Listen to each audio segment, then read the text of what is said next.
Chapter 8. The foxes began to starve. The evening three teens were put up in the crater on the hill. One for Buggies, one for Bun, and one for Bean.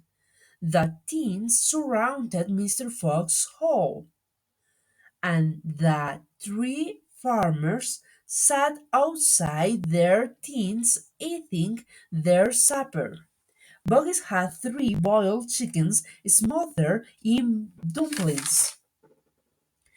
Buns had six donuts filled with disgusting goose liver paste. And Bean had 2 gallons of cider. All three of them kept their guns beside them. Buggies picked up a streaming chicken and held it close to the fox's hole. You can you smell this, Mr. Fox? He shouted. Lovely tender chicken. Why don't you come up and get it? The rich essence of chickens wafted down the tunnel to where the small were crouching. Oh, Dad, said one of the small foxes. Can't we just sneak up and snatch it out of his hat? Don't you dare, said Mr. Fox. That's just what they want you to do. But we're so hungry, they cried. How long will it be till we get something to eat? Their mother didn't answer them. You did, their father. There was no answer to give. As darkness fell, Buns and Bean switched on the powerful headlamps of the two tractor and stoned them on to the hole. Now, said Bean, well, take a and turned, keep washed. One wash while to sleep, and so on all through the night. Boggy said, What if you what if the fox digs a hole right through the hill and comes out on the other side? You didn't think of that one, did you? Of course I did, said Beans, pretending he had. Go on then, tell us the answer, said Boris. Bean picked something small and black out of his ear and flicked it away.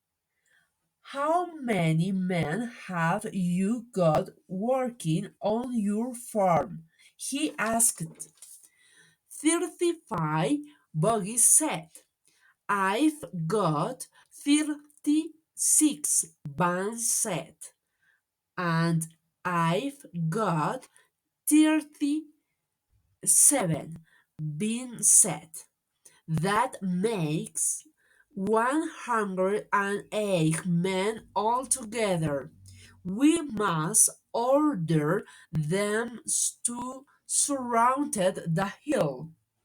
Each man will have a gun and a flashlight. There will no escape. The fox So the order went down to the farms, and that night 108 men formed a tight ring around the bottom of the hill. They were armed with stakes and guns and watchets and pistols and all sorts of other horrible weapons.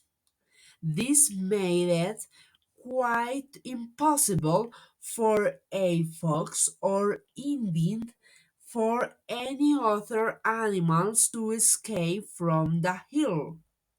The next day, the washing and waving weathern buggies and vans and being set upon small stools staring at the fox's hole. They didn't talk much, they just sat there with their guns on their lamps. Every so often, Mr. Fox would creep a little closer to round the mouth of the tunnel and take a sniff. That he would creep back again and say, "There's still there. Are you quite sure?" Mr. Fox would ask. "Possible," said Mr. Fox. "I can't smell that man being a mile away. He stinks."